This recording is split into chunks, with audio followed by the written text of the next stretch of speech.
All right, so good afternoon, everyone. I'm Kelvin. I'm the co-founder of Synergy. And essentially the topic for today's presentation is market making decentralized asset. So before we start, I just want to introduce the company. Synergy is actually one of the three regulated digital asset exchange, also known as DEX in Malaysia. Of the three companies that got the license, Synergy is the only homegrown company to obtain the license.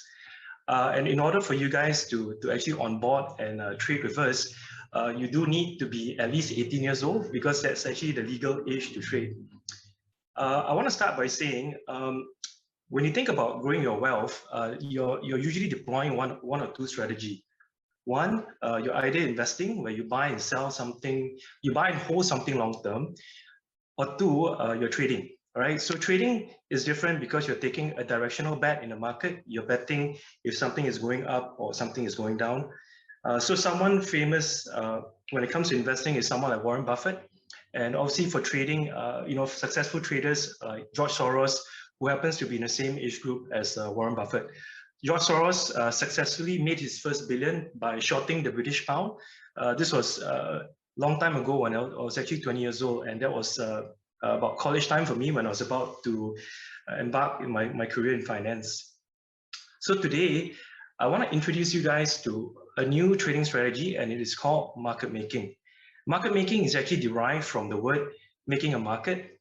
And the reason, actually this strategy has been around for some time. And the reason this strategy is actually not commonly used by the average retail trader because it's mostly used by institutions such as the bank. So here in Malaysia, where can you see market makers in action? A place where you can see them is actually call or put warrants. So essentially, in America, call or put warrants are also considered options. An option to call, an option to put something.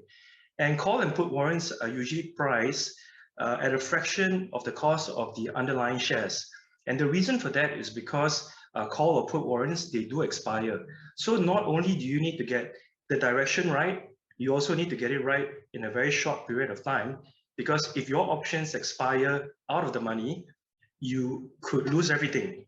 But if you make the right judgment and you buy the right option and the option expire in the money, you will make a high return on investment compared to actually buying the underlying shares. Therefore, the higher the risk, the higher the reward. If you look at the right side of the slide here, this is actually a level 2 quotation screen.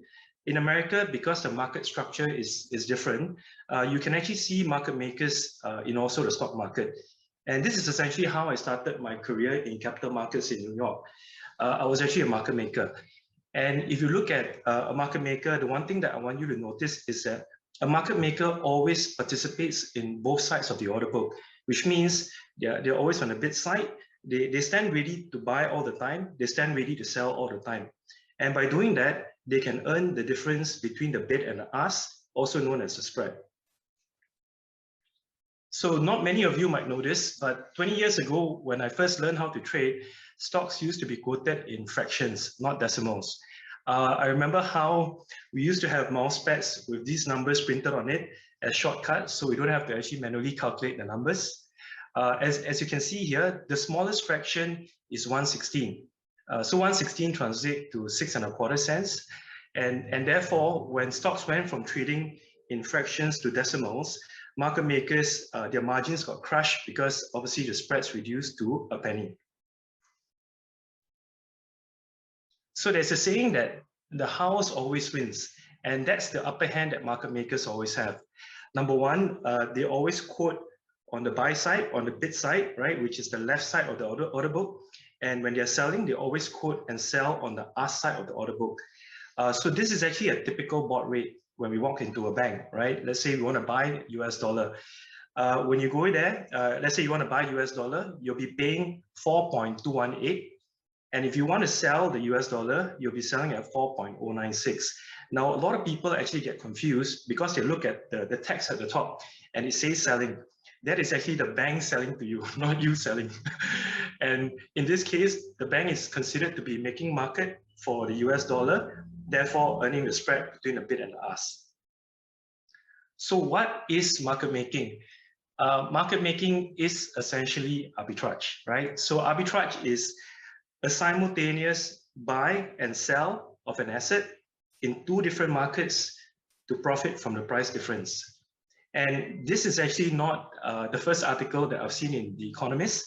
I actually know someone who does this for a living. The primary items he sells is Louis Vuitton bags, but not limited to also luxury watches. And when I lived in New York, sometimes he would come and stay with me, and he used to tell me stories about how he would sneak past immigration wearing luxury watches all the way from his wrist to his elbow. And it always felt very surreal to me because, how is someone actually paid to shop? And because he traveled so much and he accumulated so much airline miles, he was always being upgraded to business class. So in this case, would you consider him to be a market maker? The honest answer is yes. Although he's not making a market in trading instrument, he is in fact making a market in luxury goods. So are there risks involved in market arbitrage? The answer is yes. There's no free lunch, right? So if you're doing luxury goods arbitrage, you're buying a Louis Vuitton bag, the first risk that you take on is inventory risk. Because though the Louis Vuitton bags might not fluctuate as much as the stock market, it could still go up or down against you. Number two is foreign currency risk, also known as FX risk. In this case, this friend of mine, he lives in Hong Kong. So every time he needs to go to Paris to buy the bags, he actually needs to convert his Hong Kong dollar to euro dollar. And when he does that, he's taking on a foreign exchange risk. So even though I started my career in market making, I eventually ended up in the foreign equity division of the bank. And this is where I got exposed to foreign equity arbitrage. I know that the name might sound a little intimidating, but if you replace the Louis Vuitton bags with shares listed in two countries, say for example, in America and Asia, where markets trade 12 hours apart, you will always see a price difference. Now, I just want to go through the simple steps involved in foreign equity arbitrage so that you understand how easy it is. Of course, to perform this sort of arbitrage, you need to be working for a bank. And if you're working for a bank, trading with the bank's capital, you do need to be licensed as well. So if you want to perform this arbitrage, essentially, you would first make a market in an ADR, also known as American Depository Receipts. And essentially, these are foreign shares which are listed in America and denominated in US dollar. At the same time, you also need to have access to the underlying share, which is listed in the home country. And these shares are actually considered ordinary shares. So once a trade occurs on the ADR side, it will naturally create an arbitrage opportunity on the ordinary shares.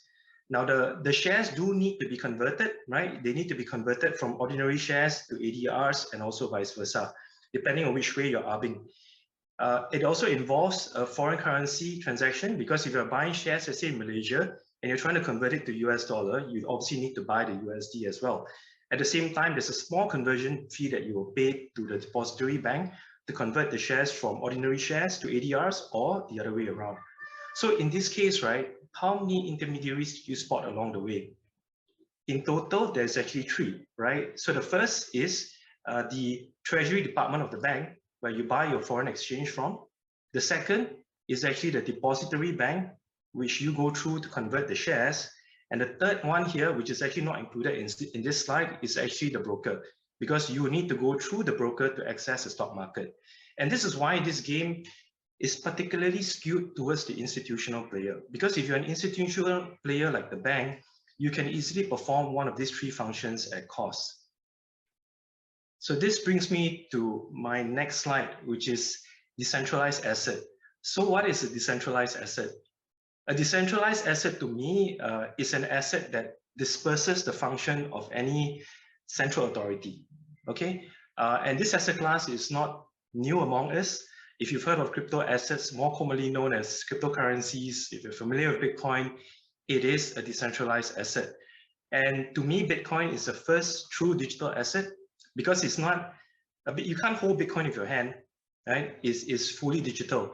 And the difference between the numbers that you see on your mobile phone trading app for, let's say, a stockbroker is that number is actually recorded in a database, whereas Bitcoin is backed by a distributed ledger technology known as the blockchain. And in Malaysia, this is why cryptocurrencies are also recognized as digital asset. So decentralized asset is borderless. Whether it's a Bitcoin in Malaysia or Bitcoin in US, they are still the same Bitcoin. So because of that, right, I also want to highlight that when it comes to crypto asset, they're known for their volatility. And to me, volatility creates opportunities. And while it's true that Bitcoin has no fundamental, there's also a shift happens in the trading strategy. And this is what I consider to be the cause and effect, right? So when you trade something with no fundamentals, you also don't need to understand how to read financial statement. The price of Bitcoin is in fact determined purely by supply and demand. And because of the decentralized nature of this asset class, it is actually now possible for you guys to perform market-making arbitrage strategy in crypto asset. It's actually pretty simple. If you replace the LV bags with Bitcoin, you buy from an exchange that is lower price, you sell to an exchange that is higher price, and you just keep repeating the process. Same thing here. What is the risk? The risk is if you're transacting with a crypto exchange that is based offshore. Is a crypto exchange is based offshore? When you're buying a Bitcoin that's denominated in US dollar, you obviously need to convert your MYR to USD. And when you do that, you're also exposed to the volatility of the currency. Now, I just want to highlight that, you know, as we know, crypto is a volatile asset. And when you do market making, the volatility can scare people. And to me, when you're doing market making, you need to have an inventory, right? It is actually the cost of you doing your business. You can always start with a small inventory, right? You don't need to start with a big inventory. And as like trading the stock market, your strategy will evolve over time. And the same will happen for market making. For example, let's just look at this typical scenario, right? If you buy Bitcoin from an exchange with a lower price and you send the Bitcoin to exchange with a higher price, the average time to transmit a Bitcoin is about 40 minutes, right? Irregardless of whether you're in the North Pole or South Pole, all you need is an internet connection. So when you buy you buy the exchange at a lower price, and let's say you transmit the Bitcoin and the price drops sharply, you get stuck with the inventory. What you can do is what I consider to be market making with inventory. When you see the price difference, what you do is you buy the Bitcoin, you send it over first, right? You hold the inventory at the exchange with a higher price. What will happen is when the price diverges to, let's say 1%, your profit target, or maybe 2%, when it diverges to 2%, you sell off the inventory at a higher exchange, then you buy back at the exchange at the lower price, and then you do the transmission. That way you don't actually need to wait for the Bitcoin to transmit. And so I just want to say that on my ending slide that the stock market has been around for over 100 years, and most of us have only started trading shares for the first time since the pandemic. What excites me the most about crypto asset is this is the first asset class in the world that have continuous trading. It's the first asset class that never sleeps. Money never sleeps. And when you apply a market making strategy to a decentralized asset, it is now possible for any one of us, right, to perform these arbitrage trades and become a market maker. Thank you.